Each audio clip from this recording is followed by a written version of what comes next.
आज बात होगी जन्म कुंडली में अगर देवगुरु बृहस्पति धन भाव से संबंध बनाते हों और उन पर अगर किसी भी एक शुभ ग्रह की दृष्टि हो तो उसके क्या क्या परिणाम जातक के जीवन में देखने को मिलते हैं।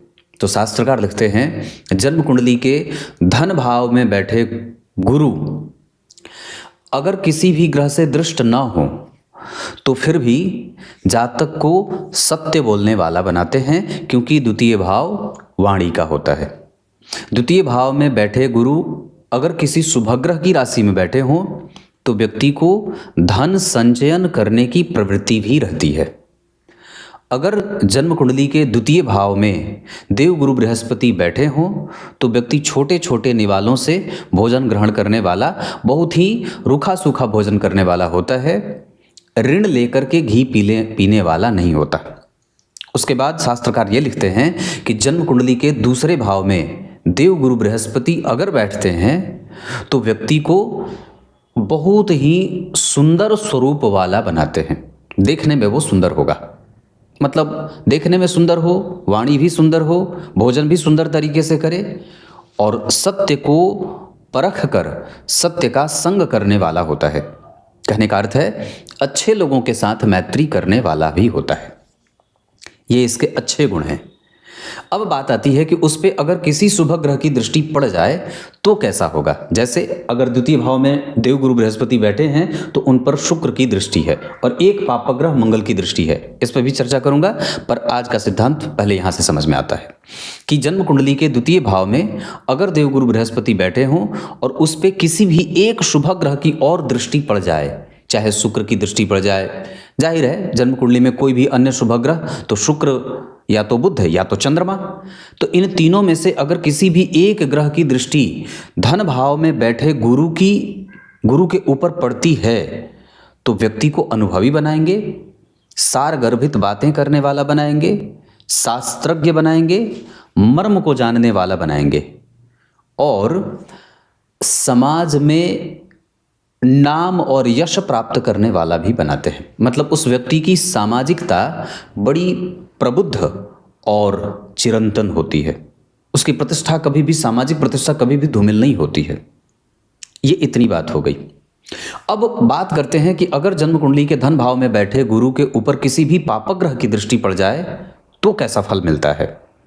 तो भगवान आचार्य वर लिखते हैं कि जन्म कुंडली के धन भाव में बैठे गुरु के ऊपर अगर किसी भी एक पापक ग्रह की दृष्टि पड़ जाए, चाहे शनि की, चाहे मंगल की, चाहे राहु की, चाहे केतु की, ये चार पापक ग्रह हैं नैसर्गिक रूप से, अगर इन पे किसी भी पापक ग्रह की दृष्टि पड़ेगी तो व्यक्ति स्त्रियों के कारण समाज में नुकसान उठाने वाला होता है। मतलब उसके साथ किसी भी महिला का संपर्क होता है, विवाहेतर संबंधों की स्थिति बनती है, कुछ ऐसे कलुषित कृत्य हो जाते हैं उससे जिसके कारण उसकी धन हानि होती है। पापक ग्रह की दृष्टि के कारण देवगुरु बृहस्पति के उसके विचारों में सत्य और असत्य को समझने को लेकर भ्रम होता है और वो कई बार अपने पद और प्रतिष्ठा को लेकर दो राहे पर खड़ा दिखा जाता है। और भी इसके अशुभ परिणाम क्या होते हैं। जन्म कुंडली के द्वितीय भाव में बैठे देवगुरु बृहस्पति के ऊपर अगर किसी भी एक पापक ग्रह की दृष्टि पड़ रही है तो व्यक्ति का धन किसी दूसरे व्यक्ति के द्वारा, या तो रिश्तेदार के द्वारा या कुटुंबजन के द्वारा या भाई बहनों के द्वारा या बड़े भाई के द्वारा हड़प लिया जाता है।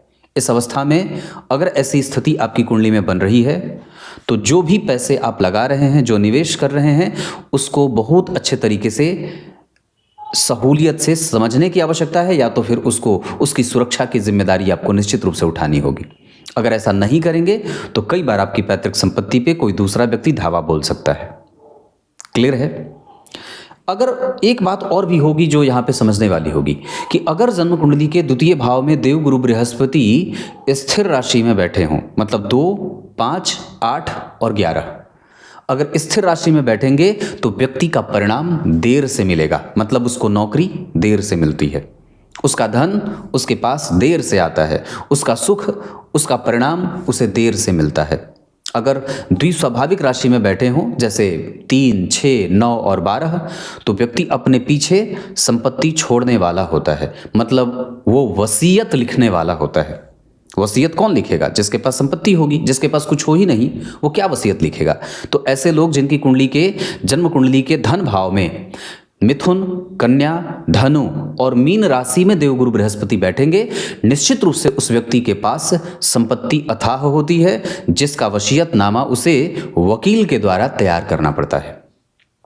शास्त्रकार और लिखते हैं कि जन्म कुंडली के धन भाव में अगर देवगुरु बृहस्पति बैठे हों और चर प्रकृति की राशि में बैठे हों, अर्थात 1, 4, 7 और 10, अगर ऐसी राशियों में देवगुरु बृहस्पति धन भाव में बैठे हों तो ऐसे जातकों को घूम करके पैसे कमाते हुए देखा जाता है।